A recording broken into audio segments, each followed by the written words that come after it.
Citroën foi muito feliz na escolha do slogan deles, Creative Technology. É uma marca que costuma apresentar várias inovações a cada lançamento. Como não poderia deixar de ser, hoje nós estamos andando no Citroën C5, que, embora muita gente não conheça, é um dos carros top de linha da marca, fica abaixo apenas do C6, e ele apresenta vários recursos de tecnologia que não são vistos na maioria dos outros carros. O mais conhecido deles é a chamada suspensão hidropneumática, que a Citroën chama de Hydractive. Muita gente pensa que esse carro tem suspensão a ar, mas na verdade é um sistema muito mais avançado que isso. É um sistema que usa gás e óleo em substituição não só às molas, como é o caso da suspensão a ar, como também dos amortecedores. Ou seja, esse carro não tem molas nem amortecedores na suspensão, tem só o sistema Hydractive. Essa suspensão, ela foi desenvolvida para permitir que o carro fique nivelado praticamente em qualquer situação. Tanto é que a Citroën existe uma lenda em torno dos carros da Citroën que se dizia que quem conseguisse capotar um Citroën podia chegar na concessionária e ia ganhar um outro novo. Só para dar uma ideia de quão avançado e quão eficiente é esse sistema de suspensão. Como essa suspensão tem uma série de recursos, nós vamos falar mais na frente no vídeo, vou falar um pouco mais do que é o Citroën C5. Ele foi o primeiro a retornar essa nomenclatura de letras e números para a Citroën. Anteriormente eles usavam nomes próprios, como a maioria das marcas. Então o C5 foi lançado em 2000, como modelo 2001, em substituição ao Citroën Xantia, que foi vendido no Brasil também, embora pouca gente conheça. Ele foi lançado para concorrer com carros de marcas de alto luxo, como BMW, Mercedes e Audi. E, portanto, é um carro grande, de porte grande, com uma série de recursos de alta tecnologia. Quando ele foi lançado, ele tinha no Brasil duas opções de motor. A versão básica vinha com um 2.0 de 4 cilindros, 16 válvulas, e opção de câmbio manual ou automático, que é praticamente a mesma mecânica do C4 Palace. E tinha a versão topo, com um motor de 6 cilindros em V, um V6 3.0 de 210 cavalos. Também com câmbio automático de 4 marchas na época. Em 2004, já modelo 2005, foi lançada a série, eles chamam fase 2, e foi feita uma reestilização do modelo, que é esse que a gente está andando hoje, que é o modelo 2005, versão Exclusive V6.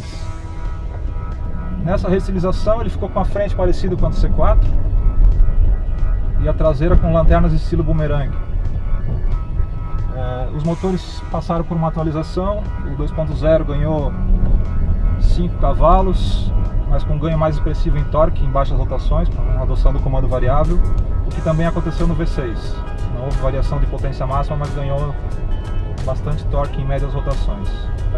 Em 2008 ele passou para a segunda geração, que mudou bastante o design do carro.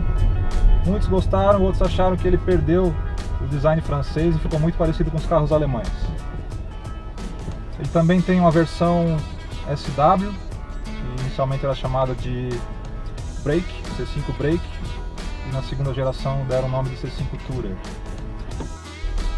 Dentre os equipamentos que o C5 oferece, a gente pode citar piloto automático, controlador, limitador de velocidade, freios ABS com distribuição eletrônica, controle eletrônico de estabilidade e tração, teto solar elétrico opcional, sensor de chuva, sensor de farol, sensor de pressão nos pneus, faróis de xenônio direcionais só na versão V6. E esses sensores, a maioria deles trabalham, diferente dos outros carros, eles trabalham em conjunto. Por exemplo, o sensor de chuva, ao detectar uma chuva mais forte, ele determina o fechamento das janelas e do teto solar. O sensor de velocidade é capaz de fazer também o fechamento do teto solar em velocidades mais altas. Bom, falando agora da suspensão Hydractive. Um dos maiores desafios de engenharia quando se desenvolve uma suspensão de um carro é o compromisso entre conforto e estabilidade. Para que o carro seja confortável, ele precisa de uma suspensão macia. E para que ele tenha estabilidade, ele precisa de uma suspensão mais rígida. Isso também interfere a altura de rodagem. Uma altura de rodagem mais alta, ele pode rodar em pisos mais acidentados, enquanto uma suspensão mais baixa precisa de um asfalto liso. Então, cada projeto de carro tem que descobrir qual é o melhor compromisso entre esses requisitos, o que se deseja com aquele carro.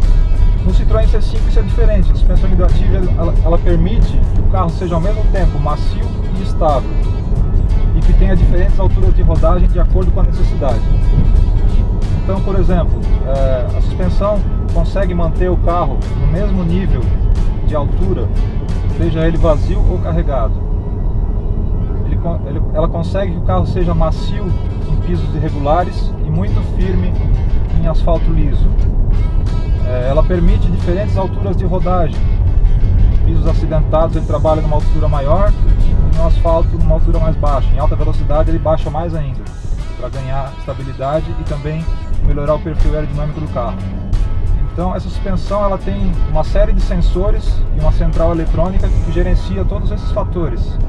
Segundo a Citroën, o computador da suspensão consegue alterar a rigidez de cada torre da suspensão até 400 vezes por segundo.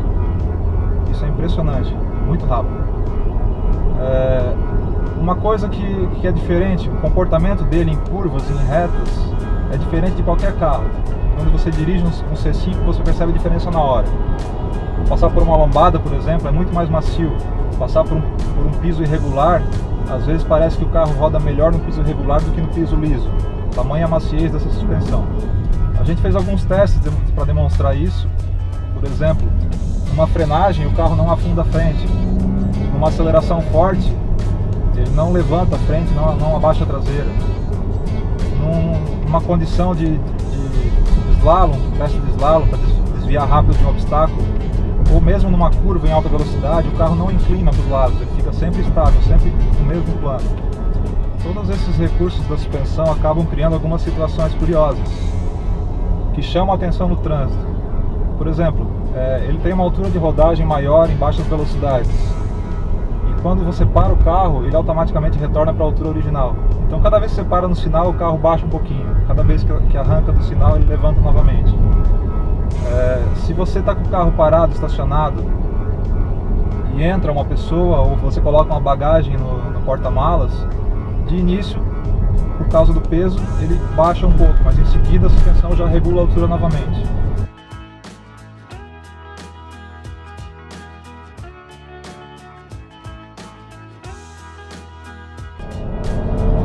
Não sei se a câmera vai pegar o ronco maravilhoso que tem esse V6 24 válvulas. Ele, quando se pisa, quando se ganha rotação, ele tem um ronco bem esportivo, mas em velocidades mais altas ele baixa bastante a rotação e fica silencioso. Por exemplo, agora a gente está rodando a 110 km por hora, o motor está a 2.400 giros, isso permite um consumo médio de até 12 km por litro e viaja no balanço da suspensão, parece que está num colchão de ar.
Pessoal, obrigado mais uma vez pela parceria. A participação de vocês é importante. Deixe seu comentário aqui embaixo. Até o próximo vídeo. O Lamborghini vai passar.